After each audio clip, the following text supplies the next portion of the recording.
გზა, რომელსაც რუსული ნავთობი ევროკავშირში მოსახვედრად გადის, გრძელია. ერთ-ერთი შუა წერტილი კი საქართველოა. აი ფაქტის გამომძიებელმა ჟურნალისტებმა შეისწავლეს, ვინ მონაწილეობს რუსული ნავთობის ყიდვა-გაყიდვაში. საქმეში სულ 3 კომპანია ჩანს. მუშაობს რამდენიმე სქემა. პირველი შემოვლითი იმპორტია. საქართველომ უზბეკური ნავთობი იყიდა, რომელიც რეალურად სანქცირებული როსნეფტის ნავთობი აღმოჩნდა და შემდეგ ნიდერლანდებში გაყიდა. მხოლოდ 2024 წელს 60,000 ტონა. ამ სქემის უკან ჯეოლოგისტიკით დგას კომპანიის მეწილე ეკონომიკის მინისტრის ყოფილი მოადგილის რომეო მიქაუტაძის შვილის სიმამრია.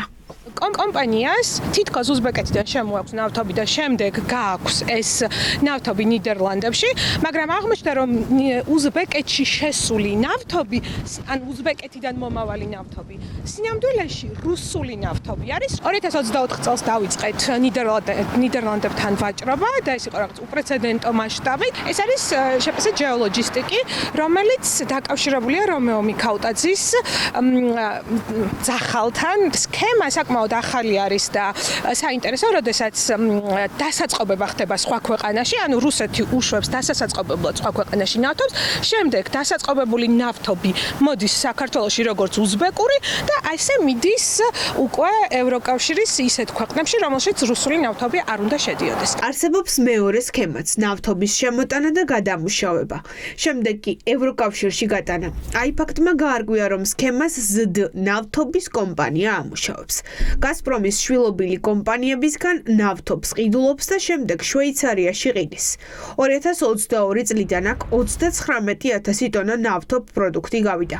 კომპანია პირადად ბიძინა ივანიშვილთანაა გადაჯაჭვული მისი ძმის ალექსანდრე ივანიშვილის გავლით.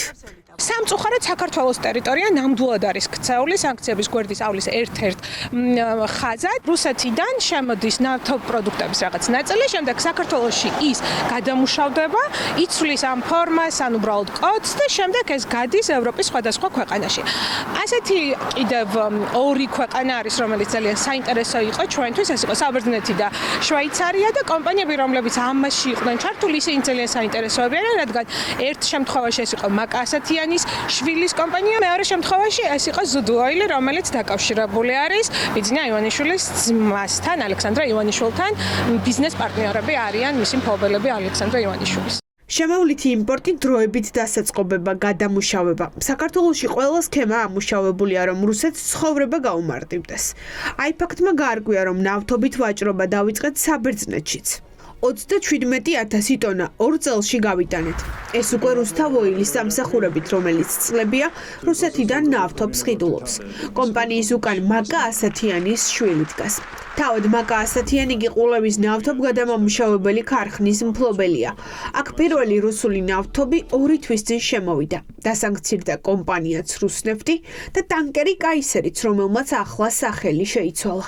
შესაძლებლობაა, რომ მან გაიტანოს ნავთობი პირობითად საქართველოში, გადაამუშავოს ბენზინა და დააბრუნოს უკან. რუსეთში, რა თქმა უნდა, ეს არის მისთვის სასიცოცხლოდ მნიშვნელოვანი, თუ უცბად ჩრდილოეთ კავკასიაში იქნება ეს თუ კრასნოდარის რეგიონში, მას უკმარისობა დეფიციტი გაუჩნდა ბენზინის. გასაგებია, რომ აქ მოიძებნებიან ბიზნეს ჯგუფები, რომლებიც დაინტერესდებიან ამ საქმიანობით და მთავრობა როგორც წესი არის ამ ყველაფრის წამახალისებელი. ყულევის кейსი ცხადია, ხო, როდესაც მთავრობის განკარგულებით დაფინანსება იდება პროექტში, რომელიც შესაძლოა დანიშნულება არის დაეხმაროს რუსეთის ენერგოუსაფრთხოებასთან. რუსული ნავთობის გადამუშავების თუ ტრანზიტის სქემაში სულ 3 კომპანია ჩანს. ყველა ქართულ ოცნებასთანაა კავშირში, მეტიც. ქარხანა ხან ნაჩუქარ ტერიტორიაზე შენდება, ხან სახელმწიფო აფინანსებს, როგორც ეს ყულევის შემთხვევაში ხდება. საბოლოოდ რუსული ნავთობი ამ კომპანიების დახმარებით ფორმას ან ეტიკეტს იცვლის და ევროპაში გადის. ეს ყველაფერი იმდენად ცხადია, რომ შეუძლებელია ხელისუფლებამ არ იცოდეს. რუსეთის საქართველოს დახმარებით და არა მხოლოდ მას შორის საქართველოს დახმარებით, არამედ რეგიონში არსებული ქვეყნების დახმარებით სანქციებს თავს უქცევს თანაც საკმაოდ მოხერხებულ. სანქცირებულ ნავთობ საქონელს სხვა ასე ვთქვათ ბრუნვა ქონდა ჩვენს ქვეყანაში.